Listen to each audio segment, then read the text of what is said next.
4.2, standard form. So this is a lot of directions which I will be going over in the first problem, but this is what we're going to be doing for standard form. Standard form looks like ax squared plus bx plus c. So we have to figure out what a, b, and c are when we're looking at the equation. We're just going to get right into it. But again, you can always reference back to these steps when I'm going over the problems. So when I'm writing this in standard form, so first I have to figure out what my vertex is. My equation that I'm going to be using is opposite b over 2a. So the first thing I have to figure out is what is my a, b, c. Some people write it out. You don't have to write it out if you feel like you're confident in it. So my a is 1, my b is 2, my c is 3. So if I'm writing my opposite b over 2a, this becomes a negative 2 over 2, which is a negative 1. This is equal to my h. This is equal to my h. So my vertex here is negative 1. I'm going to write my vertex. I'm going to box it in already so you can focus. And then I have to plug it into my equation. This is where you can do this on your graphing calculator also to get the table.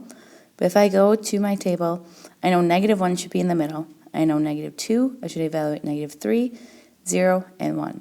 So I plug these numbers in my equation. So if I plug negative 1 in here, that becomes a positive 1. So right now I'm plugging negative 1 into my equation. If I plug negative 1 in here, because again that's my h, that becomes negative 2. It's 1 minus 2 plus 3. So 1 minus 2 is negative 1, plus 3 is 2. So that right there is my vertex. So I'm going to plot that first. Negative 1, positive 2. And now I'm going to fill in the rest of my table. Again, you can fill in your table either plugging in by hand or else going into your graphing calculator and doing the table function. So then I have negative 2, positive 3. Whoopsies, daisies. Negative 2, positive 3. 0, 3. Negative 3, 6. 1, 2, 3. 4, 5, 6. So here's my graph, just like we've dealt with before. So I'm doing my domain and range. Remember, my domain is how far left to how far right I go. If I look how far left, whoopsies, I go on forever because of this arrow. It's moving on forever. Same thing to the right, so that my domain will be all real numbers. My range is my y value. It looks like the point for my vertex is 2. So it will never get below 2. So y is greater than or equal to, because it's equal to this point right here, but it's never going to go below that. I want you to pause the video and do the next one on the next page. And b. So if I want to change this so it looks like mx, not mx best please, sorry, into my vertex form, I'm first going to figure out my a, b, and c are. So my a is equal to 2, b is equal to 10, and c is equal to 7. Now one thing I do here, or know here, is that this a is going to be the exact same a value as in our vertex form. So this a and this a is the same number. So I go do my opposite b over 2a, which is equal to negative 10 over 4, which is like negative 5 over 2. So I'm going to write my vertex over here. So I have negative 5 over 2.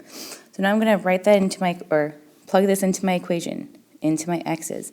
So I have 2, and then I'm going to have negative 5 over 2. You want to make sure to write those parentheses. 10, negative 5 over 2, plus 7. Again, you can do this in your calculator, or you can do it by head, brain, whatever. And this is equal to negative 11 halves. Oops, I don't need that parenthesis right there. So I'm going to write this over here. So this is my vertex. So now when I'm writing this in vertex form, I have y equals, my a value is the exact same. So my a was 2 at the beginning, so it's going to be 2 here. And then x, remember, x is always opposite. So this is 5 halves squared. This is coming from right here. Remember, the x is opposite. Minus 11 halves. And that's your k value from your vertex. And this right here is my final answer. I want you to try to do b by yourself.